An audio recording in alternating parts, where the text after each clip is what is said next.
Mirza Asadullah Beg Khan, known to posterity as Ghalib, is a name that is synonymous with Urdu poetry. Ghalib's ancestors were of Turkish descent, but his grandfather immigrated to India in the 18th century during the reign of Ahmad Shah, and in India at Agra, Ghalib was born on December 27, 1797. There is always an intimate relationship between the poet and his poetry, and any study of the poetry without the simultaneous study of his personality would be a lopsided effort. Who really was Ghalib? Was he just one of the best poets of all times, or was he someone else besides that also? Mirza Ghalib was a bright child. He was a householder who often found himself in debt, and a skeptic who usually questioned faith. He loved his wife and grieved for his 7 children, none of whom survived. So far as his wit and humor is concerned, there is no Urdu poet who can excel him in this field. As Ghalib's philosophical verses are hailed by successive generations of admirers, his demons, alcohol addiction, gambling excesses, and even an affair with a woman have made him an interesting character for historians to study. The deconstruction of Ghalib's poetry and personality has been a fascinating subject for a host of scholars who have churned out biographies, research papers, and even films on the poet. The admirable poet had a remarkable personality and a strong appearance to accompany it. Tall and handsome, he was a light-skinned man with broad shoulders and a Turkish appearance, which was a reflection of his ancestors' military background. Ghalib's father, Mirza Abdullah Beg Khan, was married to Izzatun Nisa Begum, who belonged to one of the distinguished families of Agra.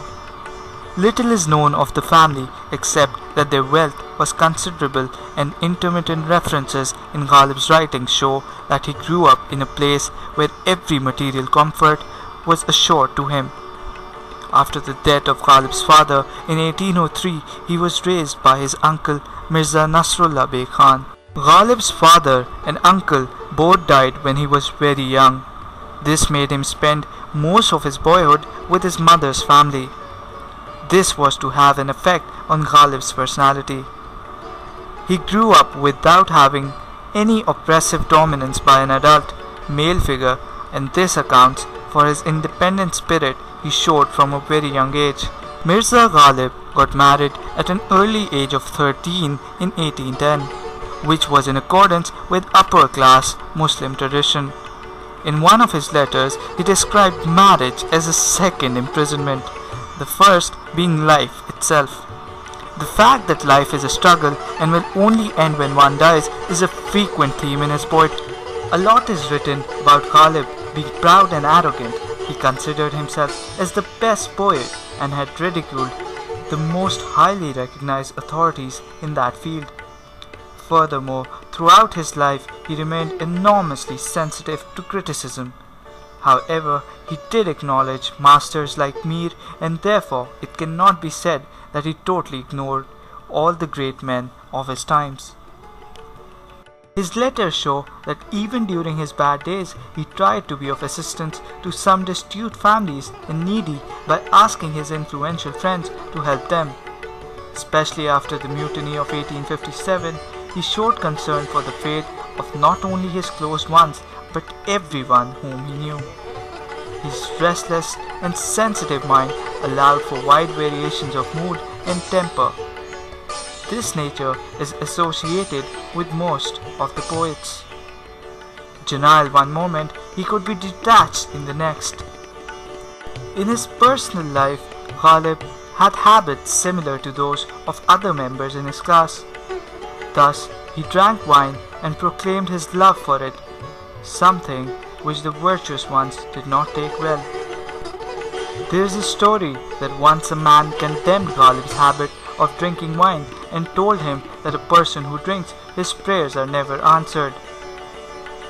Ghalib, in reply, said that if a man had wine, what else he needs to pray for? This shows how Ghalib was true to whatever he said and was not a person who got ashamed on petty deeds. He admitted his vices and lived a life of considerable flamboyance. Indeed, one thing that he hated was hypocrisy. Much has been written regarding Ghalib's religious practices. He did not keep fast and was involved in drinking and gambling. However, the flip side of the coin was the fact that he had an immense stock of spiritual solace. Two elements have been identified as the key to providing him with courage during tragedy and disappointment. First was the ability to detach himself from the immediate situation and become its transcendent observer, which allowed him to keep a sense of perspective. Second was his willingness to surrender to the will of the Absolute in such situations.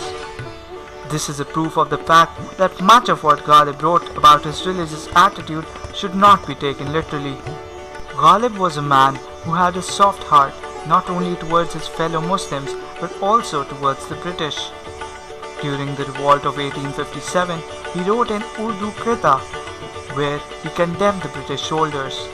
But immediately afterwards, in one of his letters, he mourns the death of his English friends, especially Major John Jacob, and condemns the rebels in the worst language.